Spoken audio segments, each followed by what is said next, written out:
भक्तों, ओम नमः शिवाय, श्री शिवाय नमस्तुभ्यम, जय श्री महाकाल। जी हाँ भक्तों, क्या आपका भी जो बच्चा है उसका मन पढ़ाई में बिल्कुल भी नहीं लगता, वो पढ़ाई से दूर भागता है।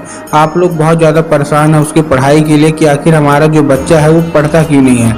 आप लोग बहुत ज़्यादा प्रयास कर रहे हैं कि आपका जो बच्चा है वो किसी न किसी कदर पढ़े, मतलब कुछ ना कुछ ऐसा करे कि उसका जो मन है ना वो पढ़ाई में लगे, लेकिन अभी भी उसका जो मन है वो पढ़ाई में नहीं लगता। आपको समझ में नहीं आ रहा कि आखिर जो हमारा बच्चा है पढ़ता क्यों नहीं है। आप जब भी उसको पढ़ाने के लिए बैठाते हो तो बाकी कामों में तो लग जाता है, लेकिन पढ़ता बिल्कुल भी नहीं है। तो ऐसे में कौन सा उपाय करें ताकि जो आपका बच्चा वो 100% पढ़ने लगे, आज की इस वीडियो के माध्यम से हम आपको बताने वाले हैं। तो ध्यान से उपाय पूरा का पूरा सुनिएगा। देखिए, पूज्य गुरुदेव की जो कथा होती है उसमें आपको पता होगा कि पूज्य गुरुदेव की कथा में लाखों की भीड़ आती है। कैसे आती है? लाखों की भीड़ आती है। और जब पूज्य गुरुदेव की कथा में लाखों की भीड़ आती है तो एक चीज आपको और पता होगी कि जितने भी भक्त रहते हैं ना वो गुरुदेव को पत्र लिखते हैं। और वो पत्र कैसे लिखते हैं? जब गुरुदेव को पत्र लिखते हैं ना तो गुरुदेव पत्र पढ़ते हैं और पत्र के द्वारा गुरुदेव तक अपनी मनोकामना पहुंचाते हैं। तो अभी कुछ महीना पहले की बात है, गुरुदेव की कथा चल रही थी।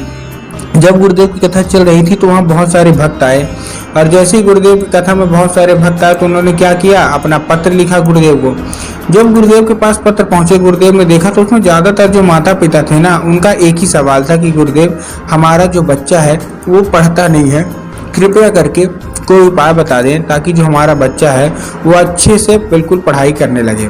जब गुरुदेव ने देखा और ये सुना तब गुरुदेव ने 2 से 3 उपाय बताए और कहा केवल और केवल ये उपाय कर लेना, तुम्हारा जो भी बच्चा है ना, जो जिसका मन पढ़ाई में बिल्कुल भी नहीं लगता, उसका जो मन है वो पढ़ाई में लगेगा ही लगेगा। जब गुरुदेव ने ये उपाय बताया तो लोगों ने जा जाके इस उपाय को क्या किया, लोगों ने जा जाके इस उपाय को अपने घर में किया।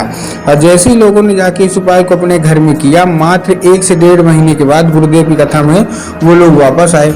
अब जैसे ही लोग गुरुदेव की कथा में वापस आए तो गुरुदेव को फिर से पत्र लिखा, लेकिन ये वाला जो पत्र था ना ये गुरुदेव को धन्यवाद के रूप में पत्र था कि गुरुदेव धन्य हो आपका, आपके द्वारा बताया गया उपाय हमने कर लिया है, हमारी सारी की सारी मनोकामनाएं पूरी हो गई है। हमारा जो बच्चा था जिसका मन पढ़ाई में बिल्कुल भी नहीं लगता था, उसका जो मन है वो पढ़ाई में लगने लगा है। आपका कोटि कोटि धन्यवाद।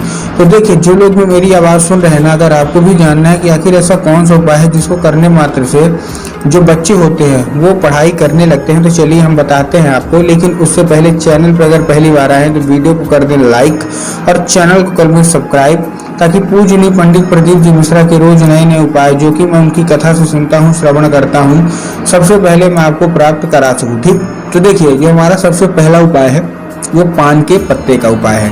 अब पान के पत्ते का उपाय आपको देखिए करना कैसे है। आपको लेना है इसमें एक पान का पत्ता। जितने भी बच्चे हैं, मतलब जितने भी माता पिता भी है ना, आपको अपने बच्चे से ये उपाय करवाना है। आपको एक पान का पत्ता लेना है। ठीक, पान का पत्ता आपने ले लिया। अब पान का पत्ता जैसे ही आपने ले लिया, पान के पत्ता ध्यान रखना कि पान का पत्ता कहीं से मुरझाया हुआ ना हो, कहीं से खंडित ना हो और कहीं से भी खराब ना हो। ठीक, ले लिया। लेने के बाद आपको क्या करना है, उसमें थोड़ा सा शहद का लेपन कर देना है। ठीक, शहद का लेपन कर दिया ना। अब शहद का लेपन जैसे ही आप करेंगे, शहद का लेपन करने के बाद आपको करना क्या है, अपने बच्चों को दे देना है और अपने बच्चों को क्या करना है, भेज देना है सीधा सीधा शिव मंदिर। अब देखिए, आपके दिमाग में क्या होगा कि शिव मंदिर जाके बाबा भोलेनाथ के ऊपर अर्पित कर देना है, जो कि पूर्णतः गलत है। आपको बाबा भोलेनाथ के ऊपर अर्पित नहीं करवाना, तो आपको माता शोक सुंदरी के ऊपर अर्पित करवाना है। अब देखिए, जिसको पता है कि माता शोक सुंदरी की जगह कहाँ होती है उनका तो ठीक, लेकिन बहुत सारे ऐसे लोग हैं जिनको यही नहीं पता कि माता शोक सुंदरी की जगह कहाँ होती है। तब गुरुदेव ने साफ साफ बताया है कि जो शिवलिंग की जो जलाधारी होती है ना, जलाधारी के दाएं मतलब राइट साइड में माता शोक सुंदरी की जगह होती है। तो बस आपको करना क्या है, माता शोक सुंदरी की जगह पे आपको चुपचाप अर्पित कर देना है बस। पूज्य गुरुदेव कहते हैं कि अगर आपने लगातार ये उपाय कर लिया ना तो 100% है कि आपके ऊपर कृपा बरसेगी माता शोक सुंदरी की, और आप जो चाहते हैं आपकी सारी की सारी मनोकामनाएं भी अवश्य रूप से पूरी होगी ही होगी। ठीक, तो ये था हमारा कौन सा, ये था हमारा सबसे पहला उपाय। अब देखिए, हमको भी पता और आपको भी कि जो बच्चे होते हैं ना उनका जो मन है वो पढ़ाई में बिल्कुल भी नहीं लगता और किसी भी काम धाम में नहीं लगता। तो आप उनका जो मन है पढ़ाई में लगवाने के लिए माता पिता कौन सा उपाय करें, चलिए हम उसकी बात कर लेते हैं। तो देखिए, इस उपाय में आपको करना क्या है, सिंपल सा बता रहा हूँ। इस उपाय में आपको सबसे पहले एक लाल फूल चाहिए। क्या चाहिए? केवल और केवल एक लाल फूल। ठीक, लाल फूल आपने ले लिया। अब लाल फूल लेने के बाद आपको करना क्या है, लाल फूल कहीं से मुरझाया हुआ ना हो, कहीं से खंडित ना हो, कहीं से भी खराब ना हो, इस चीज़ का आपको ध्यान रखना है सबसे पहले। अब लाल फूल आपने ले लिया।